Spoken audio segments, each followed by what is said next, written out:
Crazy Austin stories today where the HOA invades OP's privacy so he lawyers up and costs him thousands, and then more Karens and neighbors that are crazy after that. Find me also on your local podcast under the Austin Stories podcast, or check out the description for a link to an awesome story. HOA tried to punish us, told us to stop them if we can. Malicious compliance costs them 16% of the annual HOA income, and the cameras are still installed today. Posted by First Contribution 236. Get ready. This happened several years ago and is a multi-year long story. I'll keep it as succinct as possible. We installed cameras in front of our home that were looking at our vehicles. Part of the camera angles did overlook parts of two neighbors' properties, one backyard and one side yard. The cameras were battery operated and had a function where you could gray out areas that you didn't want to film. When motion occurred in the grayed out areas, the cameras would not be activated to film. The neighbor's entire properties and several bushels on our property were grayed out. We did this when installing them. One of the neighbors was a friend and had no issues with this whatsoever. We showed her the camera angle and she said that she didn't care whether or not we grayed out that area, but we still left it grayed out over battery life concerns. The other neighbor's name was Karen. Not really, but we all know why I chose that name. Karen was on the HOA board, and as you can imagine, we didn't get along with Karen or the HOA board. We told Karen about the camera and showed her the grayed out areas at the same time that we told our friendly neighbor about it. It was simply an FYI conversation. We're not on friendly terms, by the way. Not an asking permission conversation. She told us to take the cameras down immediately, or we would regret it. About a week after we hung the camera up, we got a notice from our HOA that we were violating the bylaws. The bylaw in question? A nuisance to your neighbors bylaw. There wasn't a specific bylaw preventing placement of cameras, so this is all they could find to try to punish us. We responded with a letter detailing how we were not violating any bylaws or laws in general and asked them to cease and desist. We all know how these stories go, though. They did not cease and they did not desist. Their first response? The HOA has the right to enforce these bylaws. Try to stop us if you think you can. These types of responses were, unfortunately, quite common from this board. We entered this battle with one goal in mind: to cost them as much money and time as possible. The HOA hired a lawyer specifically to fight us. To my knowledge, this has not happened to any other residents. In the following 4 months, we ended up costing the HOA over $4,000 in lawyers' fees fighting this battle. For reference, the entire HOA income was around $25,000 per year. When it came time for our official HOA hearing over the matter, we had successfully postponed it, thanks to an attorney friend, 3 separate times. There were over 100 back and forth emails with the HOA attorney and ourselves. Each one of those emails was a 15-minute expense for the HOA, and I was happy to follow up a follow-up question with another follow-up question if it meant that the HOA attorney was going to keep billing them. Did I say follow-up enough times? We didn't actually want to take this battle to court, so we ended up removing the cameras the day of the hearing to prevent being fined, even if the fine wouldn't hold up in court. The HOA decided in the hearing that we were guilty, surprise, surprise, of violating the bylaw. They couldn't fine us, as the bylaws don't allow a fine until after a hearing has been held, and the cameras were already removed. In the end, the punishment was a sternly written piece of paper on the attorney's letterhead delivered via certified mail that stated we were not allowed to place a camera on our home that had the potential to invade a neighbor's privacy. Keep in mind, the letter specifically stated that the camera could not be placed on our home. We left the cameras off of the home for about 4 months, until the annual HOA meeting. You should have seen the look on the HOA board's faces when I asked them to explain the $4,000 line item for attorney's fees that simply stated title searches, attorney fees. The board actually tried to hide the fact that they spent $4,000 trying to fight us over a couple of cameras by putting the fees in as title searches. Needless to say, that meeting did not go well for them. About half of them lost their positions on the board. The other half, including Karen, unfortunately, remained on the board. About a week after the annual meeting, we installed new cameras, facing the same direction as the prior cameras, only this time we installed a post in the ground and mounted the cameras to that post. The admonishment we received after the hearing specifically stated that we were not allowed to install cameras on our home and said nothing about putting them on a post.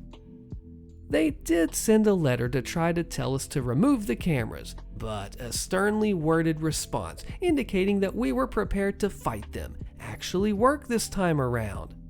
I guess they didn't want to spend another $4,000 fighting us.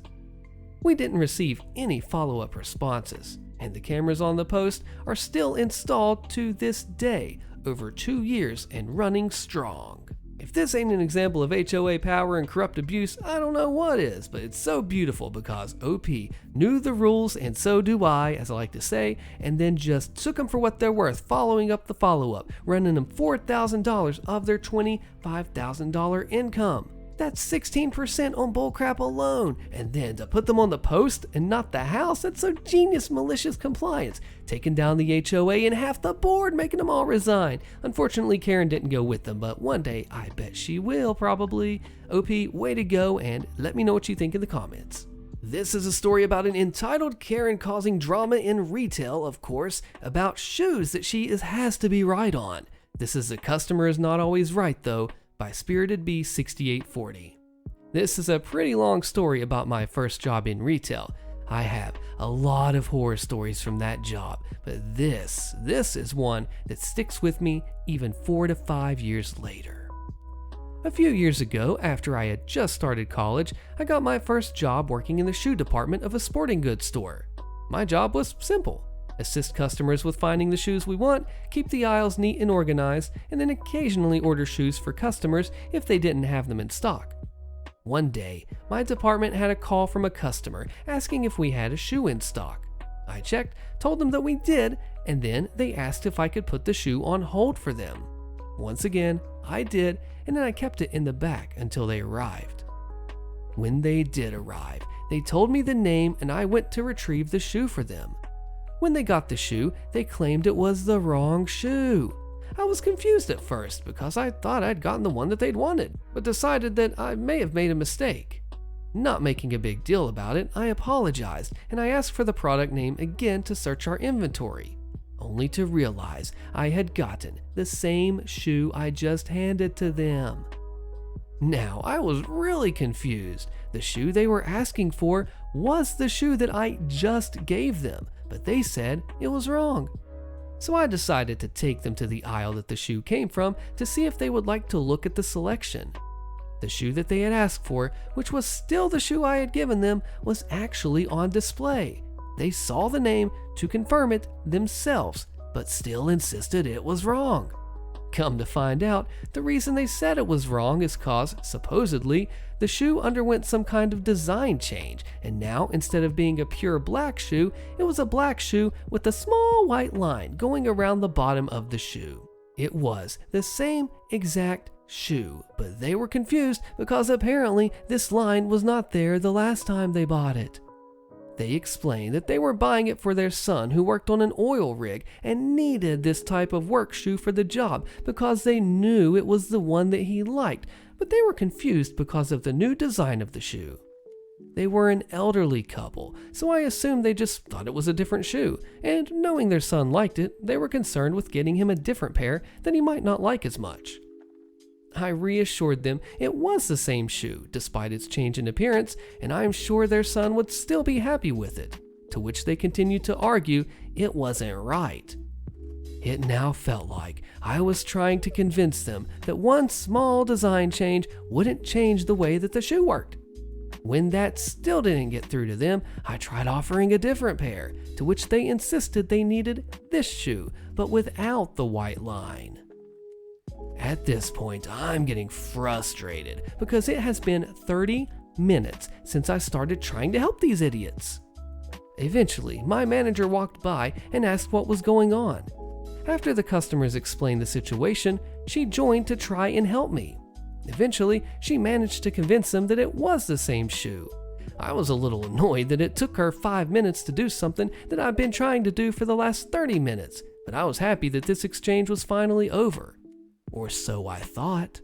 After convincing them, they decided they wanted me to order the shoes for them rather than just buy the pair that I'd already given them. Our store had a system that allowed you to order a pair of shoes online and have them sent directly to your house. So I started going through the process of ordering the shoes for them. If any of you have ever purchased something online before, which I assume is most of you, it was the same process. The system requires information like your home address, your email address, your zip code, phone number, and so on. I should mention, by the way, they had mentioned having ordered a pair of shoes from us before, and I'd been working here roughly around 2 years by this point, so I knew how our ordering system worked, and I know the way that we do it had never changed. So I started asking for their information. First of all, they claimed they don't have an email address. This was back in 2019, so it was incredibly baffling to me that anyone in the modern era didn't have an email address. But that's not where the frustration continued. As I had asked for each bit of information, they had to question me on why they needed it. Then, at one point, the old lady, who had been doing most of the talking during this whole exchange, interrupts me to claim that she never had to give us this information before and didn't understand why I needed it. I then explained to her that this is the way we've always ordered shoes for our customers, and if she'd ordered with us before, like she said, then she definitely has had to give this information. She starts to rant about it and claims, and I quote, "I may be on crazy pills, but I know I've never had to do this before." After letting her finish her rant, I explain, a bit short of patience this time, that this is just how the process works, and if she wants these shoes, she's gonna have to cooperate with me. Eventually, I get her information, order the shoes, and they leave. This entire exchange lasted a total of 45 minutes, which is 40 minutes longer than it needed to be. By the time they left, my manager saw how frustrated I was and told me I could go sit in the break room to calm down for a minute, which I gladly did. Customer service employees do not get paid enough to deal with the people like that day after day. We are human, not machines. You cannot talk to us like we're your computers. Half the time, we don't know what's going on either, and most of us don't even care. Which is why anyone who tells me that the customer is always right, I laugh in their face and tell them to go screw themselves.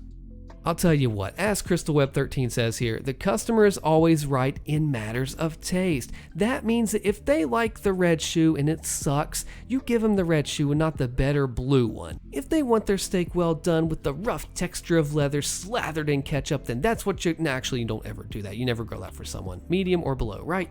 You do what they want to do with taste. They're not always correct in factual circumstances such as this, and if people understood this and customers did too, the world would be a better place. Right, OP? I think so. Let me know what you think as well. Neighbor won't stop banging on my walls every morning. Posted by my Big Apple Pie. I've lived in my apartment complex for 4 years now and am no amateur when it comes to noisy neighbors. We've had several neighbors just come and go all around us, and they've all brought their own noises to contend with. My husband and I have no kids, just 2 cats, so we consider ourselves pretty quiet. Through all the noises made by the neighbors, including vacuuming every night at midnight, we have never complained. Not once. We just consider it to be par for the course when it comes to apartment living. However, about 3 months ago, one of my neighbors has taken to banging on the walls from the hours of 3 a.m. to 7 a.m. I can't pinpoint who it is because I'm surrounded on all sides, but I've deduced it's either my neighbor to the right, above me, or to the right and above. For a while, I genuinely thought I was being haunted because there was never any talking or movement, just insane banging. It's also sporadic, so when I try to pull an all-nighter to hear it while awake, it, of course, doesn't happen. This morning, though, whoever is banging finally shouted, "Wake the heck up!" to accompany their lovely symphony. So I now know for sure it's a human. I'm assuming someone is making noise that I can't hear, hence the banging and screaming, and I'm confident it's not us, especially since this all started. I make sure that every possible thing is unplugged before bed. But I feel like I'm losing my mind. It's difficult for me to fall asleep, so when I get woken up like that, I can't go back to sleep. The banging always makes me wake up in a panic, ready to fight. So calming down takes a while, and then by the time I'm calm again, I can't sleep. I just don't know what to do. I would tell the office, but I have no idea who it is. I'm tempted to leave notes for all the neighbors near me, but I'm very non-confrontational, so the thought of them catching me is nauseating. That is my rant. I'm just so over this particular noise. I'm losing so much sleep and my mental health is hanging by a thread. Maybe I'll just start banging back for once. That is a rough situation. I mean, ideally you would talk to the office and explain to them, hey, I think it's this, that, or them that is doing this noise after the hours they shouldn't be, and hopefully, ideally, the office would be the one to take care of that and get into that situation. Of course, we know that that's not always the way it works, and I wish you had more info on this OP. You could take it to yourself in your own ways, but like you said, you don't like confrontation. It's a tough call, and I hope it works out for you in the end. HOA commits fraud on Dad's house after he died, so we take them down. Click the video on your screen. The fallout is insane and you gotta see it now, and I will see you in that next one.